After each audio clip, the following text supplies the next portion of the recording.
When in late February Russia invaded the Ukraine, a lot of commentators were struck by how strongly Germany responded against Russia and for Ukraine. But we're now 126 days into the war, and the international dynamics are changing. A big concern, as Wolfgang Munchau expresses in his cover piece for The Spectator this week, is that Germany is going to face a very cold winter, simply because Vladimir Putin still holds enormous power over the country because of his control of gas and energy. I'm joined now by Wolfgang, who I should say is Director of Euro Intelligence, and Gideon Rachman of the Financial Times, who is also author of a new book, The Age of the Strongman. Wolfgang, I'll start with you. How worried is Germany about whether its support for Ukraine can survive what could be a cold winter? Well, they're at the moment more worried about the cold winter than their support for Ukraine. What is happening is that Putin, that the Russians have cut the gas throughput to the pipeline system by about 50%, and that means that as Germany goes into the winter, the gas storage tanks will not be full. They will be half filled. They're about 50% filled right now. And the plan had been to fill them up to about 100% or 90%, and then that would be enough for them to get through the winter with the normal gas flows resuming. The fear is that when Russia reduced those volumes, that this was the beginning of what might be a Russian gas embargo, that Russia might decide to cut the volumes now and to either continue to supply at reduced volumes, which would be enough for Germany to have an energy crisis, or actually to cut the volumes altogether, and then there would be no plan B. Germany does not have alternative gas supplies in the short term. There would be over two or 3 year periods they can probably do this. There have been talks with the Qataris, but there is no capacity in Qatar for further sales to Germany. The Americans want to supply more liquid gas, natural gas, and they will, but it will not be enough to make up these enormous shortfalls that would result from a Russian embargo. Now, Putin has in the past not used gas as a geopolitical weapon. Nord Stream 2 was sort of a long-term strategic thing for him, but it wasn't. He never used gas, or at least in respect of Germany, he didn't use gas. He didn't cut the gas in order to change, for political reasons. But this is different because the Germans have already said they're going to get out of Russian gas anyway as part of the EU strategy. So he's not going to help them get this smooth out of their Russian contracts. So he may well have an incentive to do this, and the result, if he did, would be a very significant energy crisis in Germany. And the German economics minister has warned about a Lehman-style event, a contagious event of people, of gas companies and energy companies failing and causing a ripple of bankruptcies throughout the energy sector. And of course, that reference to Lehman does hint that it might not just be Germany. It could create a global problem because although obviously it'd be terribly bad if German homes can't be heated, there's also the issue of German manufacturing needed to be powered. It would have global impact, but it would certainly be European. It would certainly be European economic shock. The economic impact assessments are very different. Economists have come as often in these cases to different results, but the credible ones that I've been looking at talk about a recession to the tune of -5 to -7% of GDP. That's a lot. If you have these sort of contagion effects, this could ripple through Europe. The other thing that we have, the other problem that we have, is that if Putin cuts the gas to Germany, will Germany still supply gas to other EU countries, or as they do now? Because and is there a solidarity? I mean, I was talking about the solidarity with Ukraine in the article, but I was, there's another factor of the solidarity between EU members.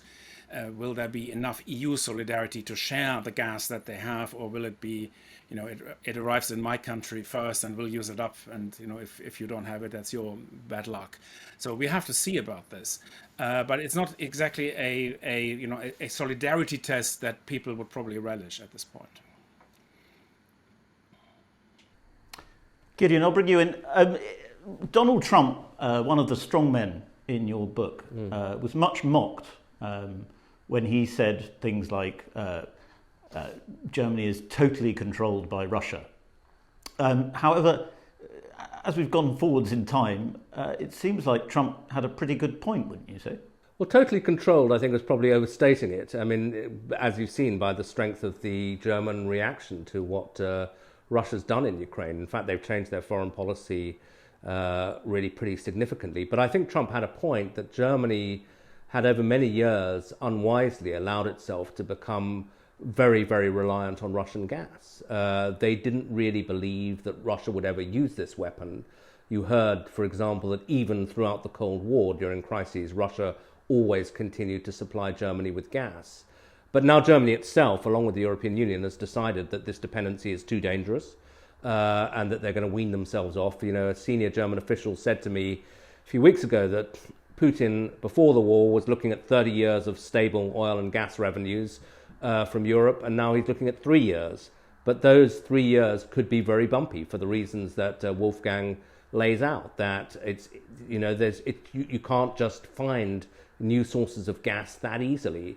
All the places they're looking for will either take time to develop or are already committed. So yeah, they could have a very rough winter. But from Putin's point of view, I could see why it would be very tempting to do this, pure anger apart from anything else. But there's only one way I think it works for him strategically, is if it really destabilizes Germany so much that you get a rise of radical parties such as the AfD that are much more sympathetic to Russia and really change German foreign policy. That's one possible outcome, but I think it's just as likely that it hardens German and European views that Russia is a danger and we're locked into a long-term conflict with them. So I'm not sure it's a wise policy for Putin to pursue, but then invading Ukraine was probably not a wise policy.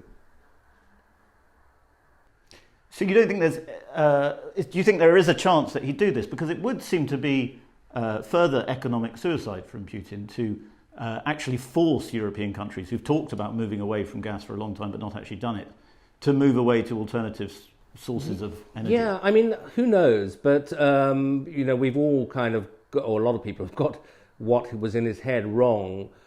He may just be waving the weapon in the hope that this will force or persuade the Europeans to put more pressure on Ukraine to come to the negotiating table. But I suppose you could also argue from the Russian point of view, in a sense, they've already inflicted this strategic loss on themselves. They know that if the Europeans are as good as their word and can follow through, that Russian sales of gas to Europe will end in about 3 to 5 years. And that's a big problem for them because they don't have the pipeline capacity yet to redirect it to China. And as we saw with Nord Stream 2, constructing these new pipelines takes many, many years. So maybe it's a sort of a scenario where he says, well, you've damaged us, we're going to try and damage you. But, I just don't know. I mean, Putin will have thought it through probably quite carefully. It's interesting talking to sort of senior executives of the oil and gas multinationals who say that talking to Putin was like talking to one of their peers. He had an incredible command of the oil and gas industry and Russian economics. But obviously, the bigger picture for him is geopolitical, and he doesn't have that many good options, to be honest. As you were saying, Russia's doing a bit better in the war now, but if you look at their strategic overall picture, if this war was about NATO enlargement, well, Sweden and Finland have just, been agreed to join NATO, so NATO's had its biggest enlargement for a very long time, and obviously the Russian economy is shrinking. They've taken big losses on the battlefield, so he's got a few tactics he can use, but strategically I think he's in a bad spot. Wolfgang, you touched on nuclear power. The Greens are in Germany's governing coalition now, and they do not want to stop the commitment to eliminating nuclear power. and presumably they do not want to go back to coal as a source of German energy. How much are environmental concerns getting in the way of dealing with what is a serious looming emergency in the energy sector? Fred, thank you for the question. I'm going to answer it in a few seconds, but let me just make one additional comment to what Gideon says, and I think his analysis is right, that Putin doesn't have Putin may be very much overplaying his hand, but we have to consider two factors here. First of all, he got himself an awful lot of money through the rise in oil and gas prices. I've sort of been doing the maths on what his likely current account surplus is likely to be this year, and we're looking at 200 to 250 billion dollars. That's almost as much as the money we froze, as the assets the West have frozen. This is a huge amount of money, and the gas sales are still very profitable for him, especially now that the gas prices are rising as a result of his decision to cut the throughput. He will make more money by selling less gas. That is quite a possible thing, but he is in a position to afford it. He is not, his problem is spending the cash, it's not getting it. And in the medium term, his strategic option is very much to supply the parts of the world that are not the West, Africa, India, China. He's got, there are a number of countries that would still buy Russian products and that might also supply Russia with electrical components, the one that he is really not getting from the West. Asking about, getting back to your question on the nuclear power for the Greens. I mean, if you're sort of, sitting here in the UK, and if you wouldn't think twice about this, because nuclear power seems to be, German nuclear power stations are some of the safest in the world. They're built to the highest standards. There's nothing wrong with the power stations that are being decommissioned now. The three are still running and supply about 6% of the electricity. With all this stuff happening, you would probably not want to have another, shortfall of electricity on top of the gas situation. So it would be a rational, almost a no-brainer. However, if you understand the history of the Green Party, it was their opposition to nuclear power that that got them into politics. This is sort of as principled and as difficult for them an issue as Europe was for the Conservative Party. It's not something that they can easily just dump and say, okay, well, we'll do it, and it's because it's rational.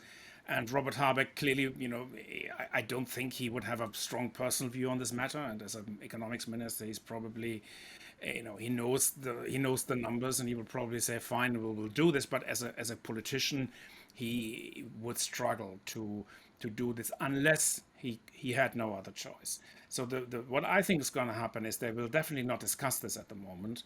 But should Putin cut the gas, and should there be a mayhem, and he might just ask his party, shall we keep the nuclear power stations running for another 3 years, or shall we start commissioning coal? What do you think? I think he might just get away with the prolongation of the power station. I actually would go further, because there have been 3 stations cut at the end of last year that can still be recommissioned. It's possible, technically. There are legal obstacles, as in Germany everything is always legal obstacles, but technically they could actually get 12 to 13% of electricity back online, and that's quite a lot. That to me would have been the most logical emergency plan to fix a clear and present danger, because 10% is a lot of energy that you would have to replace in a period when gas and oil and coal is hugely expensive. So these discussions will be held. I'm told the three nuclear stations from last year will stay shut, because nobody has the appetite to go through a protracted legal battle. But I would still think that the ones that are still operational today, that those are possibly still in play, despite of what you're hearing officially. Gideon, your book is about how strongmen such as Putin are increasingly sort of define global politics in the 21st century. When you look at this relationship between Russia and Germany, does it not suggest that strongmen leaders have advantages in a time of rising geostrategic tensions, They have advantages over democratically elected people or more democratically elected people, and the pressures they face at home. Well, we'll see. I mean, in my book, I've often been accused of being excessively gloomy, but I think that, arguably what Putin has done in Ukraine actually reveals the weakness of a strongman style system, because there was nobody to say to him, look, this is crazy, or you've got to get through this through Parliament. Things were so centralized around him that he was able to take a decision that even his own foreign minister apparently didn't really know about until the day before. And it looks like, for the reasons I set out, that it will be a big strategic setback for Russia. That's putting it mildly, not to speak of the kind of economic and political, cultural aspects of it. So I think, yes, he has the ability to make rapid decisions, to maneuver quickly in this situation, but he also has the ability to inflict a disaster on his country, which I think he's done. And by contrast, I mean, I think that although clearly, you can point at all these arguments about nuclear power and say, for God's sake, this is ridiculous, we should be able to move quicker. Actually, I think that the democratic countries of the West move pretty fast, in imposing now 6 packages of sanctions. These are, 27 EU countries, the UK, the US, Canada, Japan, Australia, South Korea, all came together and slightly confounded the image of this sort of slow-moving democratic West that was unable to get its act together. Wolfgang and Gideon, we'll end it there, but thank you very much indeed for coming on.